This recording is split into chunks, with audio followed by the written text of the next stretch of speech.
versus film.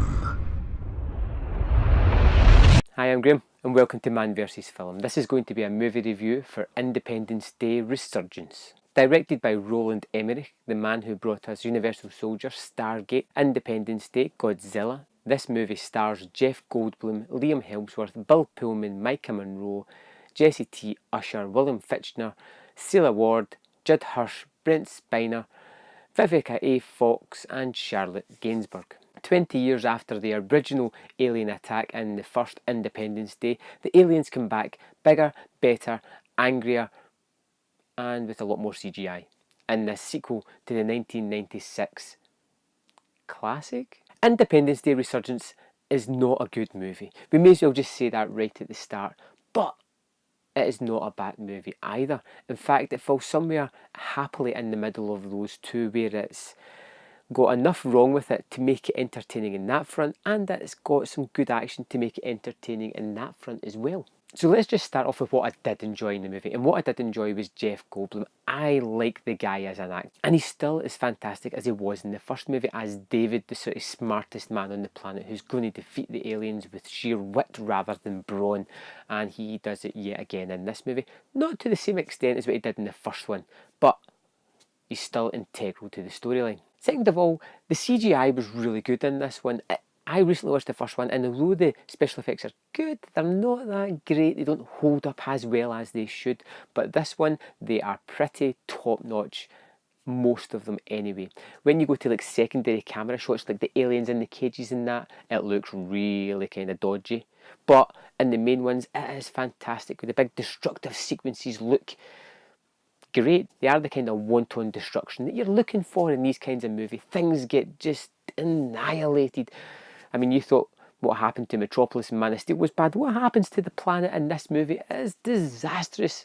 But nobody really mentions about the consequences of this thing just landing on Earth. And it takes up about a third of the planet.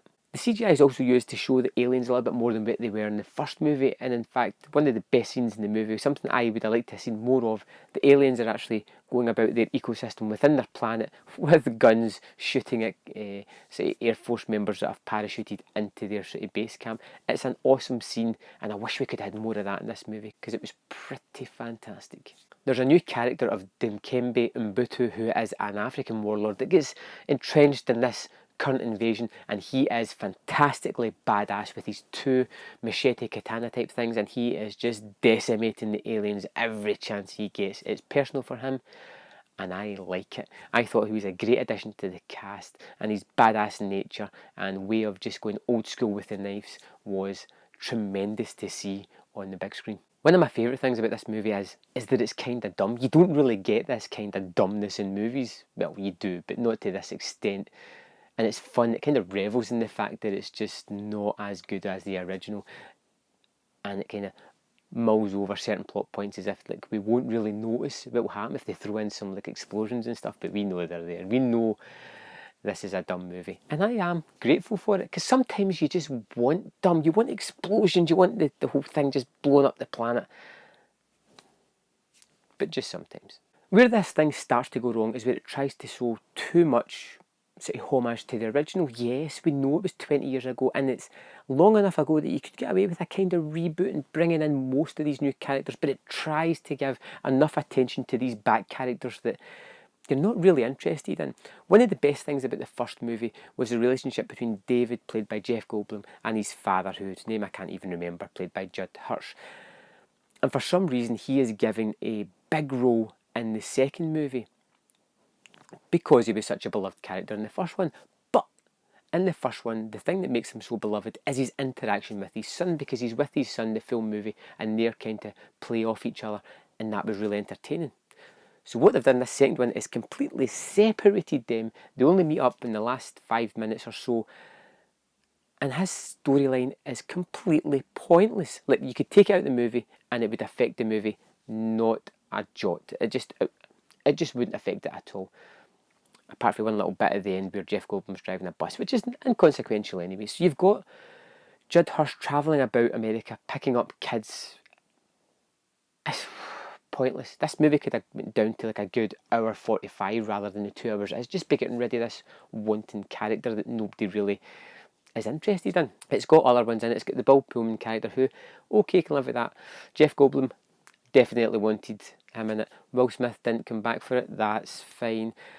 Robert Loggia's in it for one scene and you're just kind of like, why? Vivica A. Fox, who is in this for a short period of time as well. They try to cram too much from the original into this, and it's kind of like the Jurassic World effect. They wanted to get all those homages, only this hasn't paid off as well as that did last year. Another thing I liked about the first one was it felt like a world united. It felt like a global fight to get rid of this alien scourge.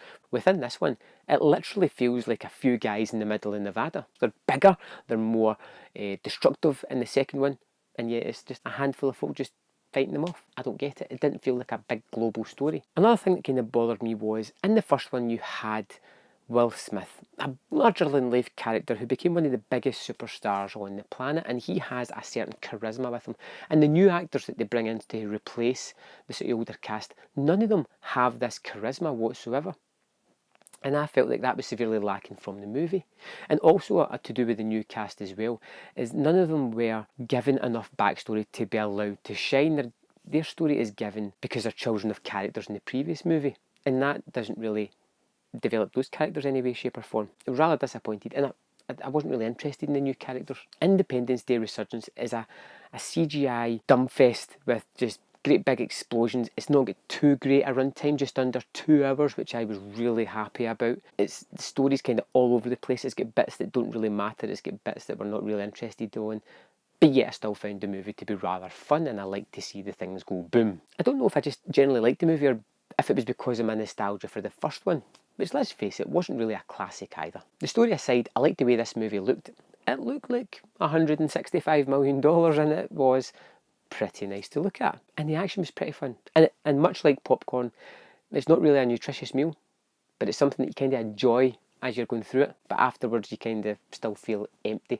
That's how Independence Day Resurgence made me feel. I'm going to give Independence Day Resurgence 3 out of 5. It is fun, it is loud, stuff gets blown up. What more do you want? Don't forget to leave your comments in the box below and let me know what you thought of Independence Day Resurgence, and I will see you next time on Man vs. Film.